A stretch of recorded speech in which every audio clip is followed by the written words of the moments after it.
Musheerabad Bholakpur division Padmashali కాలనీలో నూతన సంవత్సర వేడుకలను వినూత్నంగా జరుపుకున్నారు. స్థానికంగా ఉండే 500 కుటుంబాల్లో ఏ ఒక్క ఇంట్లో పొయ్యి వెలిగించకుండా అందరూ కలిసి ఒకే చోట సహపంక్తి భోజనం చేసేలా ఏర్పాట్లు చేశారు. పద్మశాలి కాలనీ వెల్ఫేర్ సొసైటీ ఆధ్వర్యంలో నిర్వహించిన ఈ సహపంక్తి భోజన కార్యక్రమానికి ఎమ్మెల్యే ముఠా గోపాల్ ముఖ్య అతిథిగా హాజరై కాలనీ వాసులకు భోజనాన్ని వడ్డించారు. ఐక్యతకు నిదర్శనాన్ని పద్మశాలిని కాలనీ వాసులు అని ముఠా గోపాల్ కొనియాడారు.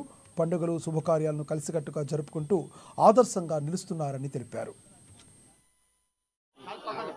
గత 15 సంవత్సరాలుగా ప్రతి నూతన సంవత్సరం రోజు సహపంక్తి భోజనాలు ఏర్పాటు చేసి ఇక్కడ ఉన్న సుమారు 500 కుటుంబాలు ఏ ఇంట్లో కూడా పొయ్యి పెట్టకుండా అందరు కూడా ఒకే ప్రాంతంలో జమకూడి భోజనాలు స్వీకరించి ఆ తర్వాత కలిసిమెలిసిగా మరి 15 సంవత్సరాలుగా కొనసాగుతూ ఉంది.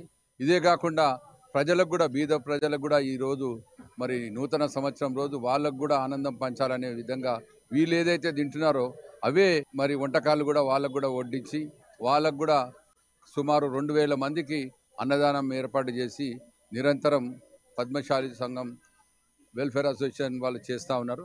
భవిష్యత్తులో కూడా భగవంతుడు వారికి ఆయురారోగ్యాలు అష్టైశ్వర్యాలు ప్రసాదించి ఇంకా ఇలాంటి కార్యక్రమాలు ప్రతి సంవత్సరం ఇంకా భారీ ఎత్తున చేయాలని వాళ్ళని ఈ పద్మశాలి కాలనీలో ఉన్న కాలనీ వాసులందరూ ఒక దగ్గరకు వచ్చి భోజనం చేయడం నిజంగా ఇది ఒకటి శుభ సూచకం. 2000 మంది ఇది దాదాపు 2000 పైన ఉన్న మంది వచ్చి ఇక్కడ భోజనాలు చేస్తుంటారు.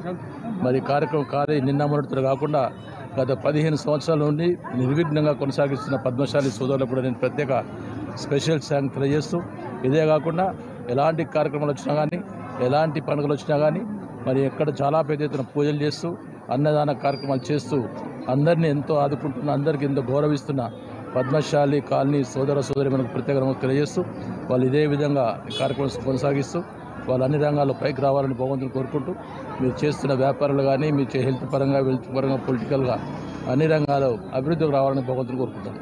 ఇది ఊరికే ఏదో రైస్తో చేసి ఏదో పెట్టడం కాదు. ఇది ఒక పెళ్లి భోజనం. ఒక పెళ్లిలో ఎన్ని రకాల ఐటమ్స్ ఉంటాయి అన్ని రకాల ఐటమ్స్ భోజనాలు పెట్టగలగడం. అండ్ కాలనీలో నివసించే ప్రతి ఒక్కరూ వాళ్ళ ఇంట్లో వంట చేయకుండా ఇక్కడ పార్టిసిపేట్ చేయడం జరుగుతుంది. ఇంతేకాకుండా మేము ఇంకో ప్రత్యేకత ఏంటంటే ఈ 2 విభాగాలుగా విభజించి ఒకటేమో కాలనీ వాసులందరికీ సహపంక్తి భోజనాలు, ఇంకోటి అన్నదానం కూడా చాలా ఘనంగా జరుగుతుంది. అక్కడ ఒక 2000 మంది తింటారు. ఇదే భోజనం వాళ్ళకు కొట్టిస్తారు.